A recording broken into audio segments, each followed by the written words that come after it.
question, member from Kitchener-Waterloo. Thank you very much, Mr. Speaker. My question is to the Premier. Premier, each year, thousands of people are seriously injured or killed while using our roads. One of those people is a cyclist named Anthony Smith. While Anthony was cycling in Barrie this past October, the driver of a pickup truck suddenly swerved left across his path, and Anthony became trapped under the truck. Anthony's spine was fractured. He has undergone 2 surgeries. He has spent weeks in the hospital. He has gone to nearly 100 medical appointments.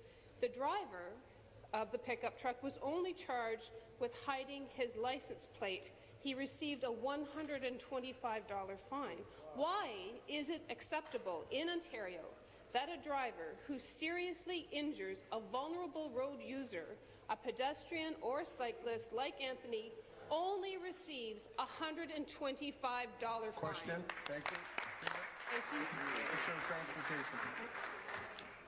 Thank you, Speaker. And I'd like to thank everyone who joined the member from Kitchener-Waterloo this morning for sharing the stories during the media studio. As a former trauma ER nurse, I very much can relate to having to manage not only the victims who came in from accidents and collisions on the road, but also the families. I had to make some of those calls and sit and care for the families afterwards. So nothing's more important to me as Minister of Transportation than road safety. So this past fall, our government announced our bold plan to keep our most vulnerable road users safe. It came in direct response to what we heard from road safety advocates, but also those who have been personally impacted by the loss of a loved one or a friend on our roads. In particular, I want to reference the President of the Treasury Board, who's been one of the strongest advocates of changing our laws for careless driving. So the new charge of careless driving causing death or bodily harm comes up to $50,000. Thank you. Supplementary. Thank you. And again to the Premier, thousands of vulnerable road users like Anthony or Heather or Meredith or Margaret or Jessica or Albert are put in danger every year because Ontario's laws do not hold drivers accountable when they seriously injure or kill.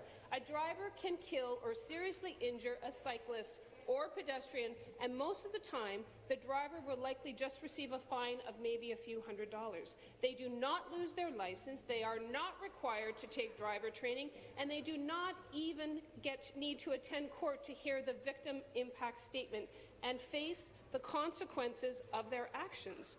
Does the Premier agree that drivers should face meaningful consequences when they seriously injure or kill? And if she does believe this, why hasn't her government passed a vulnerable road user law like the one that was tabled in October?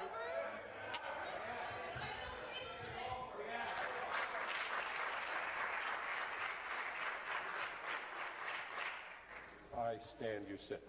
Thank you. Minister of Transportation. Indirect answer, we passed it last spring. And it's a new charge of careless driving causing death or bodily harm. It comes up with a $50,000 penalty and up to 2 years imprisonment and a license suspension for up to 5 years, making this the toughest penalty in this Highway Traffic Act. It's amongst some of the toughest penalties in Canada. Ontario was the first in Canada to introduce the penalties. It has yet to be enacted. They're continuing to do the work to do that, but we passed that law last spring. So we continue to ensure that the new charge provides the law enforcement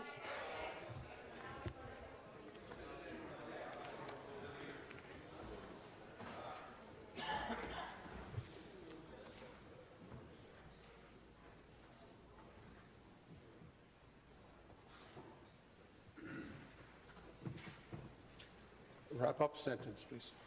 Thank you. Let me be clear. That's a penalty that was not previously available to our enforcement officers who have been asking for this. This new charge provides them with that strong tool and one that enforcement officers have asked to respond to for many years.